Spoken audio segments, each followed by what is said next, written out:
Bien, nous sommes en direct de la mairie de Cornillon-Conflans avec Mathilde Gros qui vient d'obtenir une médaille de bronze au championnat du monde de cyclisme sur piste en Pologne. Mais avant de commencer par là, je voulais que tu nous expliques comment tu es arrivé au cyclisme parce que tu n'étais pas au départ dédié à ça. Donc explique-nous un petit peu cette première anecdote parce qu'il y en a une autre après. Ouais, alors j'ai commencé le basket en fait à l'âge de 4 ans à Salon-de-Provence au Sapella. Et voilà, j'ai continué le basket jusqu'à mes 14 ans même. J'ai intégré le Pôle Espoir, donc c'est un sport-études à Aix en 2012.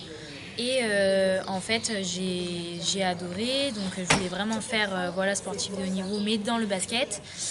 Et en fait, ma deuxième année, il y avait des watt-bike. Donc moi, je faisais partie, on était 3 basketteuses. Mon coach, avec le préparateur physique, nous a proposé de monter sur les watt-bike et de faire des entraînements, enfin de faire des sprints dessus. Et je suis montée. Et puis en fait, petit à petit, voilà, j'ai fait des scores de puissance assez importants. Et du coup, en fait, j'ai été détectée après par la suite. Donc, il y avait un entraîneur de BMX qui en a parlé tout autour de lui. Et du coup, ça a fait un peu effet boule de neige. Et 3 mois plus tard, j'avais mes parents qui m'avaient dit on a reçu un coup de téléphone de l'entraîneur du pôle olympique à Paris. Il aimerait te rencontrer et te faire essayer le cyclisme sur piste. D'accord, c'est allé très vite en fait. Tout allé très vite. Après, ça a été une question de choix. Donc, j'ai choisi après, au bout de 2 mois, le cyclisme. Ça remonte donc à 3 ans. Donc ça veut dire que tu as intégré donc le pôle France en 2015. Ouais. Et tu as, on peut le dire, tu as été couverte d'or pendant toute ta catégorie junior. Est-ce que tu te rappelles combien tu as gagné de médailles d'or, toutes compétitions confondues? Non. Non, il y a quasiment que de l'or, quoi. Oui. Voilà, bon. Cette année, donc, tu as intégré le pôle élite, c'est-à-dire vraiment tout ce qui se fait de mieux au niveau mondial, et avait lieu des championnats du monde en Pologne, où donc tu étais inscrite sur 2 compétitions individuelles et une compétition par équipe. Raconte-nous un petit peu, grosso modo, comment c'est articulé. Du coup, on a commencé par la vitesse par équipe, où là, avec ma coéquipière Sandy Claire, donc, qui est à Hyères, elle, qui fait partie de l'équipe de France, mais qui s'entraîne à Hyères à Toulon, on a fait 6e de la vitesse par équipe, donc une bonne performance, parce que sachant que notre équipe, ça fait que 2 ans à peine qu'elle a été créée. Donc voilà, le jour d'après, j'ai eu le sprint, donc la vitesse individuelle, où en fait, j'ai eu le 200 mètres, le 8e de finale et le quart de finale. Ça s'est bien passé. Le lendemain, j'avais du coup les demi-finales et finales. En demi-finale, je suis tombée contre la championne du monde en titre. J'ai perdu. Je suis allée en finale 3 et 4. Je suis tombée contre une Allemande et ça s'est bien passé. J'ai gagné. Voilà. D'accord. Donc tu as gagné la petite finale. Mais en demi-finale, tu tombes contre la future championne du monde. C'est ça. Une hongkongaise, je crois. C'est ça. Exactement. Et donc tu vas retrouver un petit peu plus loin en Keirin, je crois. C'est ça. En Keirin le lendemain, du coup, je passe les qualifs. Je vais en repêchage parce que je perds aux qualifications. Du coup, je vais en repêchage, je gagne en repêchage, je passe dans les 4 en quart de finale. En demi-finale, je passe dans les 3 et j'arrive en finale. Et malheureusement, en finale, ça s'est mal passé. Je fais une erreur tactique et du coup, je fais 6e. Et c'est la hongkongaise qui gagne et qui est championne du monde. Hongkongaise qui, on le rappelle, a quand même 12 ans de plus que toi. Voilà.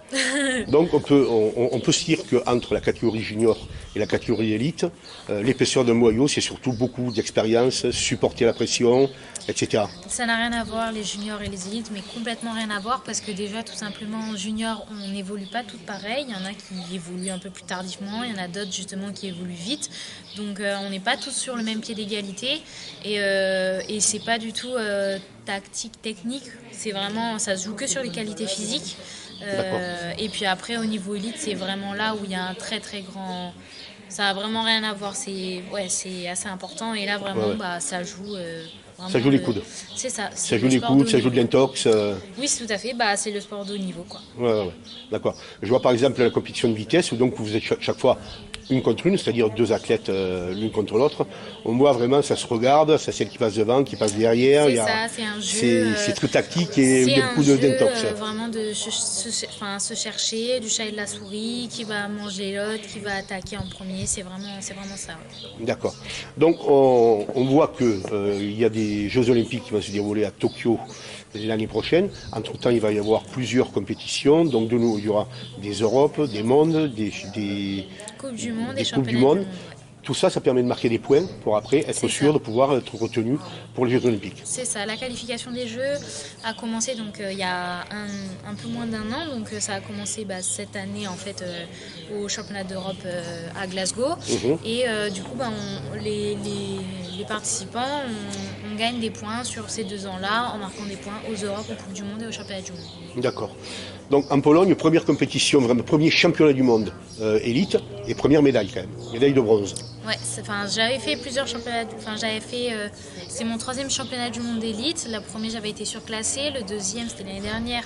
Je venais tout juste d'être élite première année et voilà, là c'est mon 3e chez les élites. D'accord. Alors explique-nous pourquoi tu n'es pas là sur la vidéo avec ta médaille. En fait, petit problème, j'ai mis ma médaille dans ma valise en partant de Pologne. En arrivant à Paris, les valises n'avaient pas été mises dans l'avion pour tous les passagers du vol. Du coup, on s'est retrouvés sans valise pendant 5 jours. Elle m'a été livrée donc au bout de 5 jours à la maison ici dans le sud. Et en fait, ma valise avait été fouillée et du coup, j'avais pas ma médaille dedans. Donc, je ne l'ai pas retrouvée. Et du coup, j'en ai demandé une autre exceptionnellement à l'UCI et qui ont accepté de m'en envoyer une de par les faits de ce qui s'est passé. C'est un petit peu argent quand même de partir de ce championnat avec une médaille sans l'avoir. Surtout ma première médaille mondiale chez les élites, mais bon, c'est comme ça. Donc, on a vu en préambule qu'on était ici à la mairie de Cornillon Kung Fu. Il y avait aussi une autre raison, c'est donc de nous rendre en visite, de nous raconter un petit peu ces championnats. Mais il y a aussi la signature d'une convention avec la ville de Cornillon Kung Fu. Tout à fait, donc c'est la 4e année consécutive. Ça a été mon premier sponsor. Ouais. Du coup, c'est la 4e année, il récidive et du coup, je suis super contente parce que c'est une petite commune. Je pensais absolument pas qu'ils allaient me donner autant d'argent et franchement, le fait de voir qu'ils s'investissent pour moi, ça me touche parce que je trouve que c'est hyper généreux de leur part et de voir que votre petite commune est à fond derrière vous, ça fait toujours plaisir et c'est pour ça que j'ai envie de donner encore plus pour cette commune. D'accord. Ensuite, peux-tu nous expliquer comment ça se passe un peu pour le sponsoring? Je crois que la fédération laisse chaque athlète se débrouiller un petit peu pour trouver des sponsors. Heureusement, il y a le pack de performance qui a été créé donc il y a 3 ans maintenant. Ça englobe les fédérations, et en fait, elle sélectionne 12 athlètes, je crois, et elle aide à trouver des entreprises, mais sinon, si on n'est pas dans le pack de performance, il faut se débrouiller par vous-même, en fait. D'accord. Donc c'est ce qui a fait que tu as pris un agent, tu as un agent sportif. Oui, j'ai un agent sportif. On peut le citer, c'est Leslie John, ancien champion de 400 mètres d'athlétisme, et c'est lui qui s'occupe un peu de te trouver des sponsors, de tous tes intérêts. C'est lui qui gère aussi tout le côté média. Et tout ceci se fait à travers une société qui a été créée pour gérer tout ça. C'est ça, ma société, MG Sport Company. C'est mon père qui s'occupe de gérer la société aussi, avec l'aide de mon agent, donc je suis bien entourée. D'accord. Bon, écoute, il me reste plus qu'à te remercier. Merci c'est encore un petit peu loin, les JO de Tokyo, mais entre-temps, on aura l'occasion de te revoir pour des champions du monde, champions d'Europe.